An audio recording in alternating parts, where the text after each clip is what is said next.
Welcome to the Idaho Business Podcast, where we talk with local entrepreneurs, share motivation, network with one another, and pick up a tip or two on how not to burn your business to the ground. I'm your host, Spencer Ward. All right, everyone, welcome back to another episode. Before we get into our guest, I have to mention our sponsors. We're sponsored by Health West, great organization, great people, all throughout Idaho and outside of Idaho now. Give them a chance, bring your families to them, see what they can do. Also sponsored by my company, New Clean Commercial Cleaning, operating currently from Twin Falls all the way to Rexburg. So if you need any janitorial services, give me a call at 208-254-7070, and there will be a free service coming your way. You tell them that you heard about us on the podcast, and we'll let you choose either from carpet cleaning to disinfection of your office, whatever you think. So today we got Marc Spear here. He's founder of XSpearience. Marc brings nearly 30 years of executive leadership and entrepreneurial experience working across industries and helping leaders build strong, more effective businesses. What I like about Marc's approach is he doesn't just focus on profit. He focuses on building real business value, the kind of value that actually makes a company stronger, more scalable, and more enjoyable to run. And that's huge, everyone. We understand to run a business, it needs to be somewhat enjoyable. He also talks a lot about the intangible side of business, things like trust, leadership, and team effectiveness, which he believes makes up the majority of a company's true value, yet are often the most overlooked. So, Marc, glad to have you on today. Yeah, thanks for letting me jump in here. It's nice to be with you. Well, great. Marc, with all your experience in Marc lives in Montana now. He's done a lot of business throughout Idaho, so he understands Idaho and Idahoans, and he's worked with many different businesses, what we've already discussed. When it comes to running business, it's just sometimes it can be hard. Most of the times it can be hard. What are like one or two things that you're seeing that really applies to most businesses that if they're doing right, they're succeeding. If they're doing wrong, they're really hating their lives. Yeah. Oh man, great question. The business owners that I have seen that tend to advance the best are the ones who know what resources to bring in and when. That's the first thing that comes to mind. A lot of business owners, it seems like, especially the ones that started from nothing, who built the business from scratch, have two or three signature skills that they use, maybe leadership styles that they use, things that they have kind of built their business on or around. And when they get to a certain point, this is when I sometimes get calls, is when they get to a certain point and they say, and they kind of intuitively know my skill set or my leadership style that got me to this point might not be what I need to get me to future points. So when they pull in resources, whether it's peer groups or other business owners or mentors or whoever, it doesn't have to be me. I'm just saying that's the impetus for sometimes some calls that I get, is they kind of sense that I've kind of come to the end of my natural ability or what I have right now, and they start asking questions about who do I need to become? What kind of a leader do I need to become as my business advances, as it becomes more complex, and as it gets a little bit more sometimes chaotic? There's more factors. So that's kind of what I've seen. It's got to be refreshing when you hear something like that too, because there's many people out there. I was probably one of those at one point that says, why would I pay someone else to tell me something about my business? Like I can do it all, but in reality, they can't. I've spent a lot of money and time over the years with consultants, and it's only made me better and more effective as a business leader and a more profitable business. So yeah, what do you say to that type of personality that thinks, hey, I can do it all?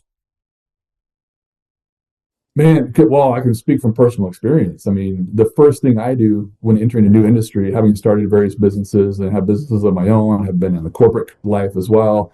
Everywhere I go, every new environment I go into, mentors are my lifeline. So whether it's a consultant or anybody who's been where you want to go, I mean, that's just kind of my life. If I want to be a great dad, I'll reach out to somebody who I think is a great father. If I want to be a great friend, I hang out around people who are really good friends. I mean, I just try to be around people that model the life that I would like to have or to emulate. So yeah, business owners that are curious, humble, and always learning, asking questions, and putting the right people around them, I think is a really admirable trait for sure. Yeah, I like that a lot. Well, let's talk a little bit about value versus profit here. You know, you teach a lot about that kind of that thing. What tell us a little bit about the differences between that value versus profit when you're working with businesses. Yeah, value and profit. So I would just probably explain this. Like if a business owner is going to hang their hat on one philosophy, if they say like, okay, what is my core principle on which I build my business? So if I were to ask somebody, what is your philosophy for building business? Can they answer that question? Like my personal Yeah. philosophy, yeah, mine is to build a business that's transferable, which Hmm. means it's not dependent upon me. And so I ask myself a couple questions. Can I run this business from 1,000 miles away? Um, I'd like that answer to be yes, as much as Hmm. possible. And for a lot of business owners, that becomes the critical transition. So going from small to large, or from 1 million in revenue to 10 or 20, like throughout there's going to be the opportunity to answer that question. Can I run this business from 1,000 miles away? Because most of us, when we start businesses, it relies upon us. We're doing the heavy lifting, all the things in order to scale it, and in order to truly have freedom, the freedom of entrepreneurship. We have to somehow distance ourselves a little bit. But how can we do that without entering into chaos, loss of control, and all these other, and buying ourselves all these other headaches that come along with becoming distant? And that, to me, that's building something that's transferable. And we probably don't have time to get into that too much, but the idea of saying this business relies upon good, solid fundamentals that can be transferred someplace else, and it's not dependent upon me. It's not, it's stable in the sense that even like a buyer could come in, look at this business and say, there's a lot of systems and policies in here where if I were to acquire this business, they would transfer to me. Like there's a That's lot right. of self-sustaining systems, a lot of self-sustaining managers. It's not a business overly dependent upon the CEO. Like there's some certain things you can do to make your business kind of transferable. And one way to just be thinking about this, that is, could I run this business if I literally lived 1,000 miles away from it? It's kind of a fun filter to look through. I love it. We talk a lot about in this podcast. You know, I was telling you we have over 400 episodes, and we've talked a lot in the past about SOPs. I bring up the book The E Myth a lot because you know you talk about that McDonald's method of like, hey, you know, there's two or two burger. I mean, there's two pickles on this burger. There's how many ounces of ketchup, how many ounces of mustard.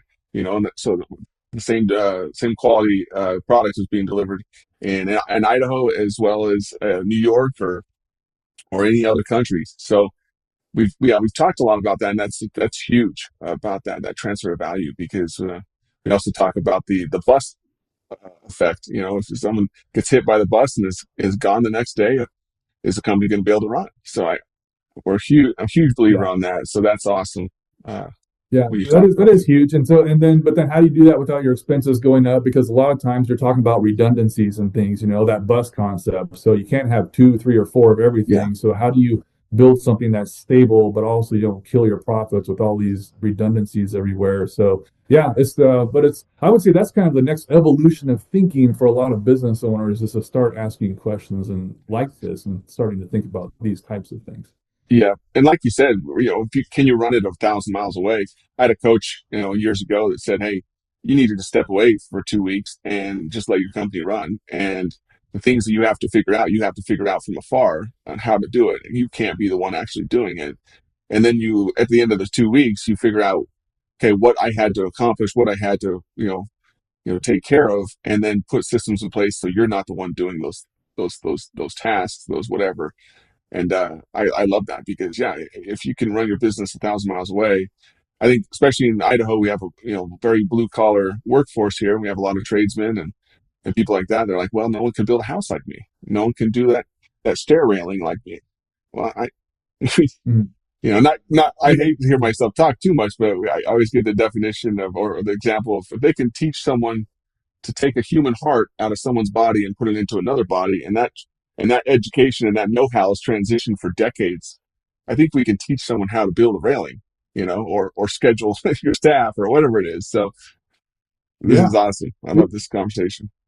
Yeah, that's fascinating. And the thing that I run into a lot is is the identity crisis or the value crisis that a lot of CEOs run into. Because at some point, as we start evolving in the way that we think and the way that we run our business, we start thinking, what value do I add to the business? And a lot of business owners, the value that they've traditionally offered as they built it to a certain point, if they want to scale it and get it to someplace else, they're going to have to bring a different value to the company. And a lot of times that means letting go of the value that they used to bring, which happens to be a lot of times how they're affirmed. Like it's very affirming. They have a place, they have a niche, they have a belonging. And in order to evolve, then usually it's a different type of leadership, and they have to find their value in a different way.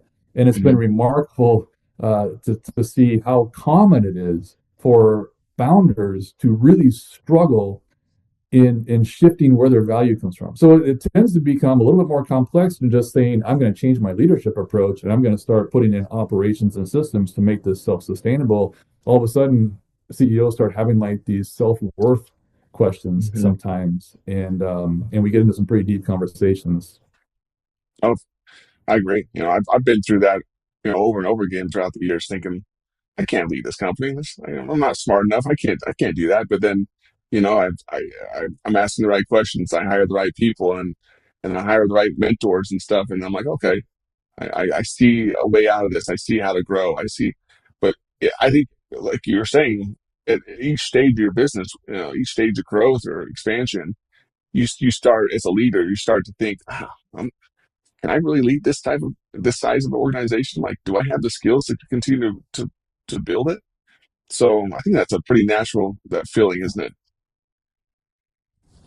Oh, it really is, and it can be kind of terrifying too. Because if you like, I work with folks all the time where they're halfway motivated by fear. Is Yeah, they're like, oh my gosh, my people need something new from me that I don't know if I can bring it, and my company's making demands of me that I don't know if I can meet these demands, and we have these anxieties, sometimes these fears, for sure. and that's no fun. That's no fun. But man, when you bring in some good, solid, when you increase your competence, hope goes up, right? So when you Mhm. know how to do something, your hope goes up because your confidence goes up. So by Mhm. acquiring skills, by acquiring a high level of competence, which you can do, like learning to scale a company, it's a learnable thing.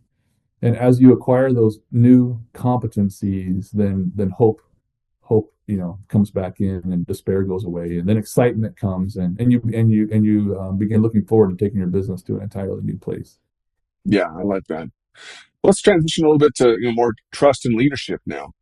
Um, yeah, I think you've said in the past where trust is often lost through incompetence or poor social skills. Let's break that down a little bit. Yeah, yeah, a couple ways. I've got a couple things coming to mind as you say this. So in fact, as business owners look to grow and build infrastructure, a lot of times you have a managerial structure of some kind. We have Hmm. managers, we have really important people doing important things, and developing those people. How do you develop the managerial team, and how do you help those people establish trust and rapport with all of their folks? And so I'll get asked the question sometimes, how do I know if somebody is developable? And usually Hmm. this is around some type of a performance concern, or we might have start seeing some signs from some of our one of our folks who are thinking, oh man, is this person going to have a place long term within my organization? And there's a real kind of a real simple takeaway I think that we might be able to apply in situations like that as a starting step, and that would be in the idea of building trust and rapport with folks. Usually, people who are struggling in their performance have kind of lost that. They're compromising the culture. There's something that they're doing that's just not meeting the mark, and we have to ask ourselves: is this a skill that they don't know how to do? Are they not proficient in their job, or is it something deeper than that? And just real quick, within about a minute, I can probably explain the iceberg, which is very simple. I'm from Alaska, right? So we have a lot of ice up there. So icebergs, about 10% of the iceberg is above the water when it floats, and about 90% is below the water. And the way I see our employees is 10% is above the water. That's the skills that they have, the skills that they've learned. Maybe they're trade specific or industry specific to you and your company, but it's the stuff that they've learned over time. You've taught them. Below the waterline are the competencies or the attributes that really make up who this person is. If somebody is deficient in the skills, what I have found is you can maybe even identify 3, 4, 5 skills that they're not proficient in, and you can still have hope of developing this person because usually they can learn, and the learning curve is usually short and it's attainable in many times. Mhm. If they're deficient in the things below the waterline, in who they are, their nature, their attributes, things like leadership or coachability or attitude, teamwork, whatever these core things are down below, I have found only if they have more than two, you are unlikely able to develop this person. And those usually take a long time. So the skills usually, let's say, 90 to 120 days or whatever to learn something. The attributes down below, it's usually a longer process. So when I'm starting to evaluate people and asking myself, can this person be a top performer in my organization? Can they be a person of influence and can they generate trust within their people? I try to ask myself, are the concerns I'm having more of a skills related concern or more of an attribute competency related concern? If it's a competency related concern, I've got to take that pretty seriously, and the road to recovery might be long and it might be tough. That's interesting. That's very interesting. And we are very culture driven within our business. We talk a lot about, we hire for culture, and then we can train from there. Our industry is a very skillless industry. Uh, Unlike other industries where you have to hire people with those type of skills and abilities. But some we always when I talk to my managers and trainers that are doing interviews and hiring efforts, I said, we can always train these people to be good cleaners. We can't train them to be good people and good leaders. So that I think a lot of that, the cultural aspect and looking deeper into these people, uh, kind of leave, we miss the mark on that as business leaders because sometimes we're just trying to fill spots, and if a couple Yeah. dots connect, then we're like, okay, let's roll the dice on this. Yeah. Oh, then that's the nature of what we do, and we have to Hmm. do that.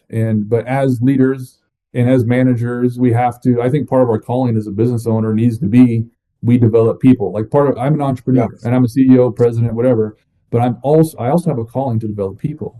Yeah. And if I accept that, if I'm a developer of people, that means I have to invest in that and I have to do well at that. I have to do my best at that. I have to try to figure it out. It's a Hmm. craft of developing people becomes an art form. It's a craft and we have to put time towards it.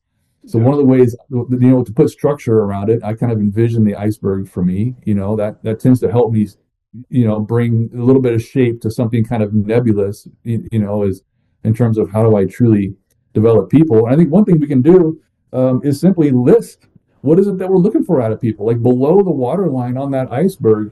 How many owners or managers sit down and take the time to actually list off what are the attributes that I need my people to have in order to become part of my company culture.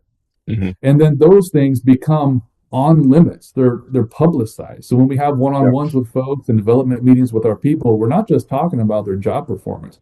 We're talking about these attributes and these competencies that need developed. They become a discussion point, and that I think can start opening the pathway to developing our people, to a higher level. I love it. I love it. This is definitely what we need to be hearing, because it's we I think we sometimes we hire people and we think, okay, well, we're gonna this person's gonna be the best, and they quickly turn out to be not the best, and we thinking, well, they had all the qualifications, they had all this, but sometimes you just got to realize, hey, if they're not a core values fit, we talk a lot about core values in this podcast. Uh, it's Yeah, difficult. It's an uphill battle. If they are a core values fit, um, then you start to see the learning process easier. You can develop them easier. They're more willing to take on different tasks. They're more willing just to get their hands dirty and get things rolling. yeah, So, yeah, yeah. Yeah. well, cool. Well, maybe for anybody who's listening to this, who might miss the mark sometimes on hiring people, I mean, don't get too discouraged. I mean, Oh, yeah. this is not, yeah, so it's like sometimes the analogy I like to use, I kind of like sports, and in the NFL, you've got these scouts, that look at all the college players and they're paid jillions of dollars, and they have more data available to them for predictive modeling than any industry in the whole world, and they still can't figure out who's going to be the next greatest football player. So Yeah, yeah, and here we are exactly. trying to hire people for our companies, the best we Hmm. can with limited information. You know, Yeah, exactly. There's so much information. I know a guy named Brandon Vaughn. He owns a company called HireBus.com, where they have all the, all the information about, these people that they think are going to be a great CEO and all this kind of stuff. And it's great information. It's great stuff to go off of. But even then, they can't get everything perfectly right. Just like we were just saying, like so yeah, don't feel bad when you miss the market, forgets, and you hire someone that doesn't fit. We have a high turnover industry, and sometimes we'll hire someone thinking this is going to be awesome, and then 2 weeks in, we're like, nah, this is not good. This is not good at all. So, yeah, don't worry about that. yeah, yeah, Well, cool. Um, yeah. we talk about developing, talent and that kind of stuff. What's a simple way to start improving like a manager, or even if you're the manager of the company, what's a simple way to start improving a manager like this week if they wanted to do something to just start moving the needle? Yeah. So if I wanted to develop a manager in who they are, what was maybe a first step I would do? Yeah, yeah, just something to improve, to see some improvement. All right. Yeah. Here's what I would. Here's an idea. It's I don't know the name of this. It's just a visual that came to my mind a long time ago. Let's just call it the triangle of influence or whatever. And Hmm. I think we need to increase the business acumen of our folks, of our managers. So we need to teach them how to think critically and how to understand um, the dynamics behind creating trust and creating influence. It's not just being a nice person or setting goals or holding people accountable. It's more than that. So if we want to help our managers understand, it's a little bit more than that. There's a simple image in my mind that makes sense to me, and it's a triangle. So at the top of the triangle, let's just put the word influence or trust. And then down at the bottom corners, maybe on the bottom left corner, there's the word competence. On the bottom right corner, there's the word socially effective.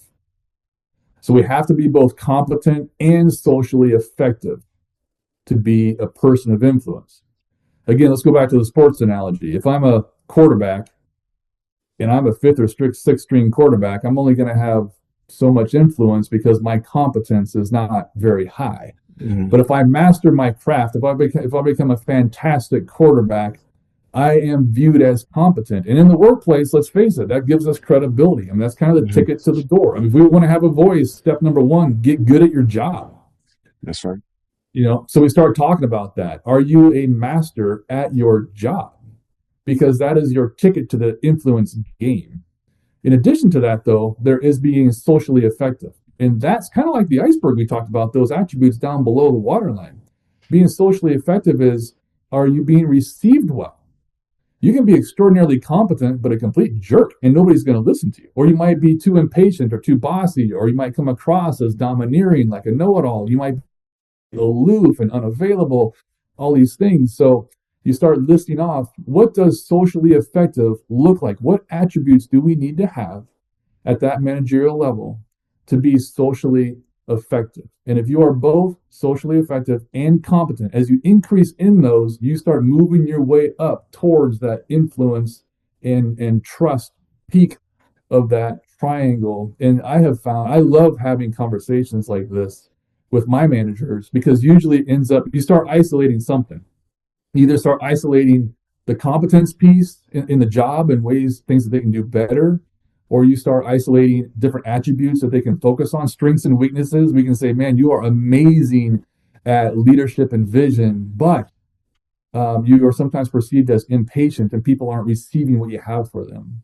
So let's work on your presentation. Let's work on your on maybe grace, showing a little grace sometimes, maybe more patience or whatever. So you end up really into these next level professional development conversations, when you kind of illustrate it that way.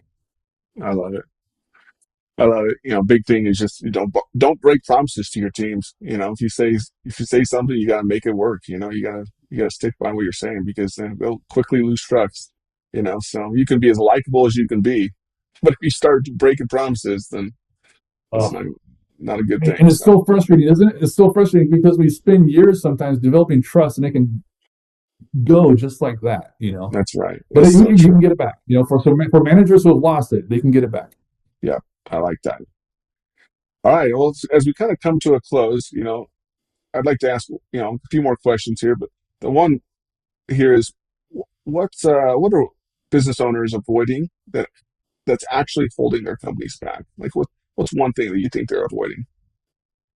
It's very common for them to avoid making the right decisions they know they need to make because of the potential consequences and temporary disruptions. Hmm. I love that. I love that. I've experienced that. So it's Recently, well in the last within the last year, yeah, I've experienced that. So one thing to go along with what you just said, because and then I'll let you explain more. Just in real life experience, if you knew everything you knew, especially if it's a personnel issue, if you knew everything you know about the person that you have hired right now as a manager or whoever it is in your organization, would you hire them again?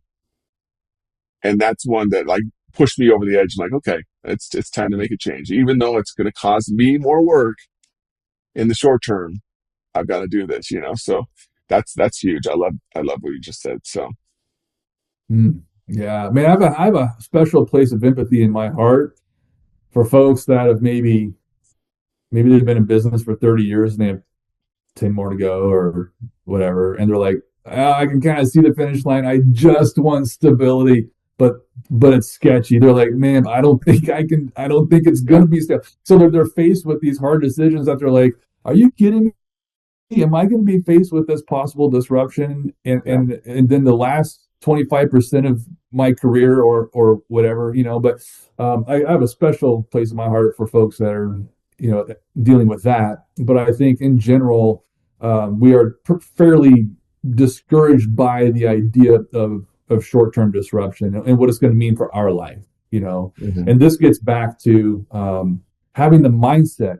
Like, what is your mindset on building a business? If it's for today's pleasure, well, then that is going to, the idea of short-term pain is going to be very discouraging. But hmm if we're looking at building something transferable, if we're looking to de-risk our organization, if we're looking to manage or lead our company from 1,000 miles away, then these decisions become a little bit easier because our target is something well beyond that. You see what I mean? It doesn't yeah, make it yeah. easy, but it allows us to have that courage to do what we know we really need to do. Couldn't say anything any better. That was amazing. So, all right, I got two more questions, and before I roll the red carpet out for you, so if people are interested in what you have to offer and what you can do for them, I'll let you explain more about that. But before that, number question number one, I guess, of the two is what would be what was like the last couple of years or months. I'm sure you're a reader and you've read some books. What's a book that you've read that's kind of been a game changer for you? Oh, I got it right here. I'm glad you asked that question. This is The Goal by um, Ram. What's his name here? Oh yeah, oh sorry, yeah, Eliyahu Goldratt is his name, but it's called The Goal. It's right here. Okay, And this I is a like it. book about reducing constraints. Yeah, reducing constraints. The idea of bottlenecks, but that's too simple. And the reason why I like this book is it's written kind of a story allegorically. It's about a factory, a guy that's hired to go in and to turn around a factory, and it's a story of how he does it and how he looks at business a little bit different. And actually, it really explains what I kind of call the transferable asset theory. It kind of explains that really well in here. So, highly recommend this one. I love it. Yeah, that'll be a good one. I'll put that on the wish list for my upcoming books to read. So, and then Yeah. last but not least was I'm sure there's a question I forgot to ask, and if I did, what would be that question that I should have asked you but I didn't? Oh gosh. Well, you know, maybe a hot button topic right now is what is the importance of culture inside of a company? Mhm. Yeah. Because that's an interesting one because we all talk about it. Culture, it's because post COVID, during COVID, post COVID, working virtually, not, it's becoming a very employee centric environment. Hmm. And man, we could talk about this forever, but it's become a very employee centric environment. I think a lot of employers feel a pressure to accommodate and adapt to the needs and wants of our people, which is fine. I mean, there's nothing innately wrong with that. Yeah. But I feel sometimes a lot of employers tell me, man, they feel like it's out of balance, or it's a stronger force than they're used to dealing with, which gets us to what is culture. And I'll just say real quick, um, we got to decide like which comes first, the chicken or the egg. Do we have a Hmm. great culture which gets great production and results, or do we have a production culture and that allows us to have the other more traditional culture that we're thinking about? And I would just say, just real quick, without, because I know that we're short on time, but if a business owner is dealing with culture issues within their organization, a place to start is with internal accountability systems, processes, expectations, winning. If you win, you have an opportunity to build culture on top of that. Yeah. I've found more success for business owners that focus on the fundamentals of business, which allows them then the opportunity to build the culture they want within that, as opposed to business owners who overemphasize culture and how people feel, hoping that that will motivate them to get the results and take the company where the founder wants it to go. So I guess that's a philosophical decision that business That's owners amazing. need to wrestle with a little bit.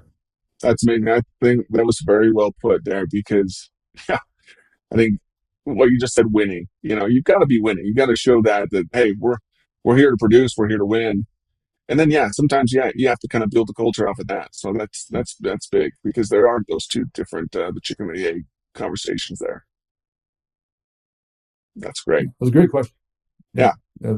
Yeah. Well, perfect. Well, now the time is Mark.